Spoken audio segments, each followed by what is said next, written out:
Hello boys and girls, it's Aunty Mimmi here, and today we have another wonderful story. Today's book is called Noddy and His Bell.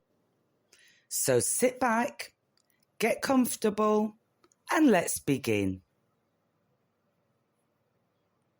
It was a warm and sunny day in Toyland, but Noddy was having an unlucky morning. He had just discovered that his car had a flat tyre when Mr. Plod strolled up and said, "Now then, young Noddy, where were you in the middle of last night?" "In bed, of course," Noddy replied. "Why?" "Because somebody climbed into Sally Skittle's house and took," Mr. Plod consulted his notebook, "some jam tarts, a meat pie, and a chocolate cake." "But Mr. Plod, you surely don't think I would do such a shocking thing," said Noddy. "Well," said Mr. Plod, consulting his notebook again, "Sally Skittle thinks you did." "That's horrid of her to think that," said Noddy, nodding his head fiercely up and down. "I'll never, never take her out in my car again. No, never, never, never, never." "Stop it," said Mr. Plod. "That's enough nevers. I'm running out of pencil." "Sally Skittle said she heard a jingling of a little bell as the thief ran away, and you're the only one in Toyland who has a bell on your hat." "I didn't take anything. I didn't," shouted Noddy, as Mr. Plod scribbled away frantically in his notebook. "That's enough didn'ts," said Mr. Plod. "Oh, look what you've made me do. I've broken my pencil point." "Well, I'll say no more for now, Noddy, but if you're not telling the truth, you better look out," warned Mr. Plod. "Oh no," said Noddy, bursting into tears. "It really isn't my lucky day." Later, having pumped up his tyre, Noddy drove into town.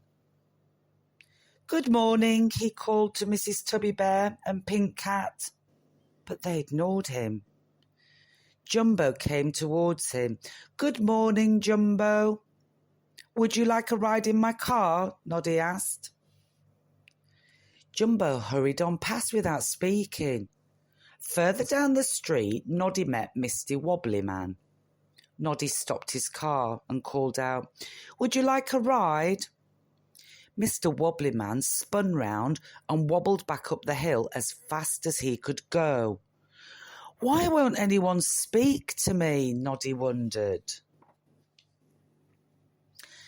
At the garage, Mr. Sparks was working under his car. "Morning, Mr. Sparks," Noddy called out cheerfully.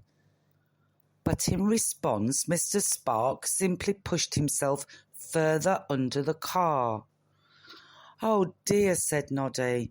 "Perhaps Sally Skittle has told everyone that I stole from her last night." Just then he saw Mr. Plod approaching. "Well, at least Mr. Plod is still speaking to me," Noddy thought.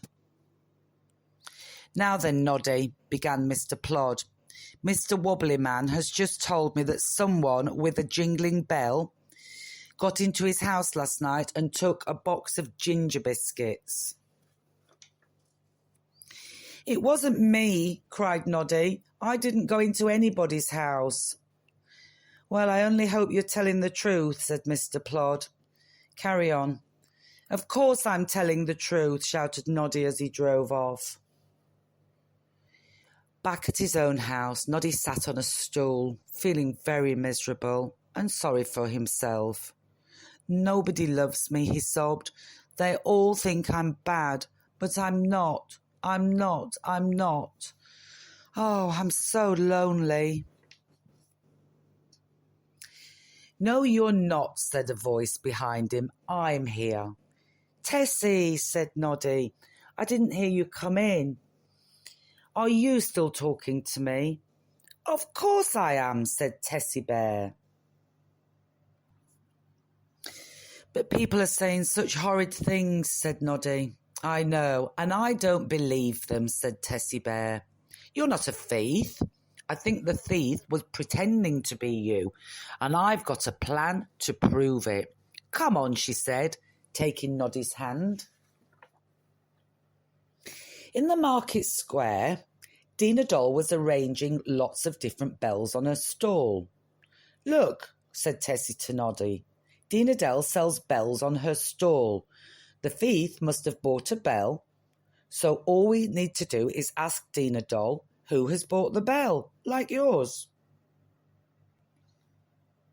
Hello, Noddy, said Dina Doll as Noddy and Tessa approached her stall.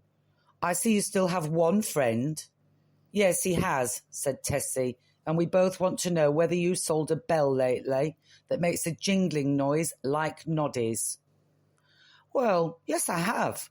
I sold one yesterday to Clockwork Mouse, said Dina Doll. Noddy and Tessie found Clockwork Mouse in the cafe, eating a huge ice cream. Why aren't you wearing the bell you bought from Dina Doll yesterday? Tessie asked. I'm not wearing it because I bought it for someone else, Clockwork Mouse replied. Who? Noddy and Tessie cried. Don't shout, you're giving me the hiccups, said Clockwork Mouse. Gobbo the Goblin gave me sixpence for it. I spent it all on this ice cream and now I feel sick. You can finish it, said Clockwork Mouse, running off. Perhaps it's my lucky day after all, said Noddy, eyeing the ice cream. Would you like some, Tessie? No, thank you, said Tessie. I'm thinking very hard. If Gobbo is the thief, said Tessie Bear, he may break into someone else's house tonight, and we may catch him if we listen for his bell. We will have to tie your bell down so we don't think you're Gobbo and catch you by mistake. That's right, said Noddy, tucking into his ice cream. That night, Tessie and Noddy patrolled the streets. Stay close to me, Noddy, said Tessie. Oh, I will, said Noddy, nodding silently. Just then they heard a bell. It was coming from Pink Cat's house.